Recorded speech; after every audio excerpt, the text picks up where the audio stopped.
Hello guys! Hello Cancer! Welcome dito sa aking channel. Kapalaran 888 Cancer. Alamin natin kung anong messages, vibration, gabay energy. This is general reading, timeless reading Cancer. So, tingnan natin. Ano ba ang message na para sa'yo? Oh, ang dami na to. Okay, so first card mo dito is number 7. Number 7 is Dancing in the Rainbow. Kung makikita mo may rainbow. So, rainbow is symbolizes hope and dreams, transformation, abundance, success, happiness, and healing. So, dito sinasabi ng bara sa'yo, Cancer, na break free from whatever you feel is holding you back. Express happiness. Find out what you truly desire. So, be free. Sinasabi ng bara sa'yo dito na kailangan mong maging free sa lahat ng mga bagay-bagay, sitwasyon, relationship, connection na nag-hold back sa'yo. Kung gusto mong maging masaya or kung feeling mo masaya ka, just be happy. Okay? Express it, show it. Okay? And hanapin mo daw, Cancer, kung ano talaga ang bagay or sitwasyon na pwedeng magbigay sa'yo ng kaligayahan. Okay, tingnan natin sa second deck mo.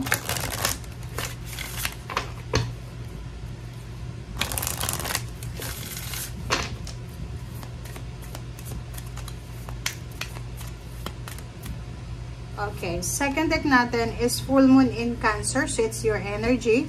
Let your fears dissolve. Diba? Oh, dito sinasabi sa'yo, Cancer, na kailangan mo na. Full moon na kasi siya. So, kailangan mong tapusin na. Tapusin mo na to, Cancer. Ang kailangan matapos sa buhay mo is yung takot. Yung takot na yan. Kailangan mong alisin, harapin yung takot na nararamdaman mo. Okay, thank you.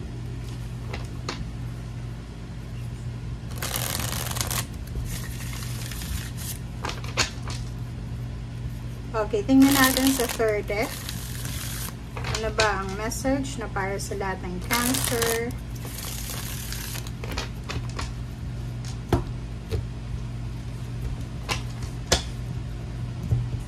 Okay, first card natin is Temperance. Second card is Five of Swords. So, dito sinasabi ng bara sa'yo, Cancer, na may mga bagay-bagay ka na gusto mo nang i-give up. Okay? It's either sitwasyon, it's either energy, it's either love life, it's either dreams or goals na gusto mo nang i-give up. Okay? Dito sinasabi ng bara sa'yo na kung ano man ito na gusto mong i-give up sa buhay mo, pag-isipan mong mabuti to. Kasi baka pwede pa, Cancer, na wag muna natin i-give up siya and maging patient muna tayo, na maghintay muna tayo ng konting sandali. Parang ganun. So, this Five of Swords is about your fear. Parang, kailangan kong i-give up to kasi hindi ko na kaya. Parang ganun. Pagod na ako sa paghihintay. Ayoko nang maghintay. Parang ganun. So, dito sinasabi na as much as possible, siguro bigyan mo pa ang sarili mo ng konting oras para ituloy kung ano itong mga gusto mong mangyari sa buhay mo na hindi pa nangyayari. Death card and Knight of Swords.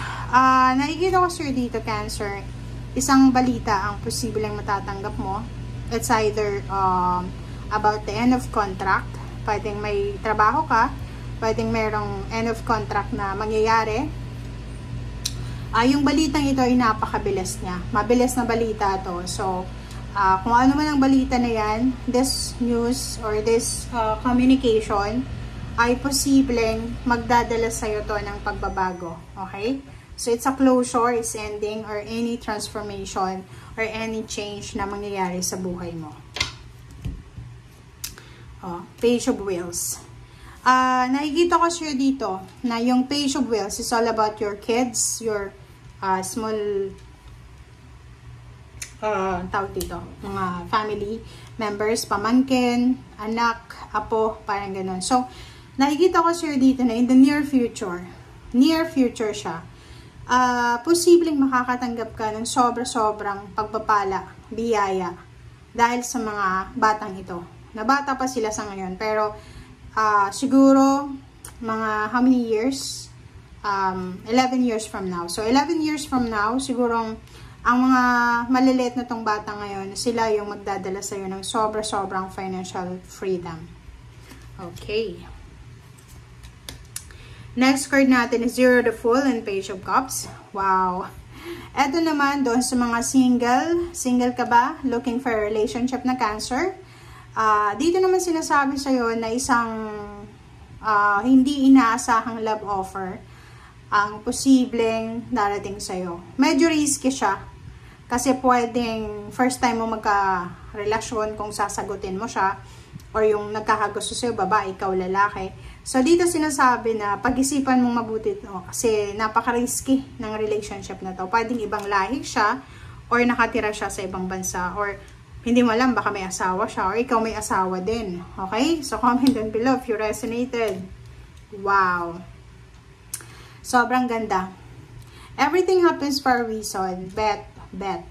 Etong magician na to, sinasabi sa'yo ng magician na to, isang magical na or milagro ang mangyayari sa buhay mo, Cancer, na pwedeng magdala sa'yo and the rest ng family mo ng sobrang kaligayahan. So, ano bang ibig sabihin? Pwedeng may unexpected baby or pwedeng unexpected na celebration because of your babies, of your kids, of your family members.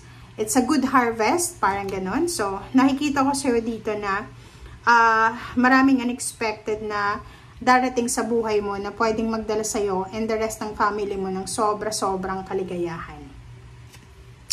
And last card natin dito is Seven of Wheels. Nakikita ko sa'yo dito. Okay. The Lovers. Nakikita ko, single ka ba? Kasi para sa mga single, siguro yung iba na medyo may edad na, yung parang binata, matandang dalaga, ba tawag doon? Maiden. Sinasabi dito na siguro ginawa nyo na yung best nyo. But, yung ibang Cancer dito, hindi pa rin sila makatagpo ng taong pwedeng makakasama nila sa habang buhay. Ang sinasabi ng bara sa'yo, just keep going, diba? Kasi, hindi mo alam Tsaka, alam nyo ba guys, may mga tao na nasa 50 years old, 60 years old, kung kailan sila dumating sa ganitong age, tsaka sila nakatagpo ng love of their life. Diba? So, hindi mo hawak, hindi mo kontrolado yung panahon at sitwasyon. So, kung ikaw ay may edad na tapos gusto mo pang makipagrelasyon or gusto mo lang ma-experience yung relationship, hindi pa huli ang lahat. And, doon sa mga tao naman na nagja-judge doon, kasi may mga iba, diba, na parang, like for example, yung mga may edad na pareho ng senior citizen, tapos nagpapakasal pa sila, maraming tao yung ginajudge ang taong ganun. Pero hindi nila alam na yung taong yun, gusto din naman ma-experience kung ano yung na-experience sa mga taong bata pa. Mga bata pa na nagpakasal, nagpatayo ng bahay, parang ganun. So, if nasa ganyan kang sitwasyon, just keep on going.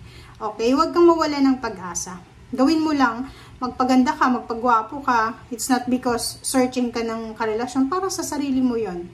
Okay? Para presentable ka. Thank you guys for watching. Bye!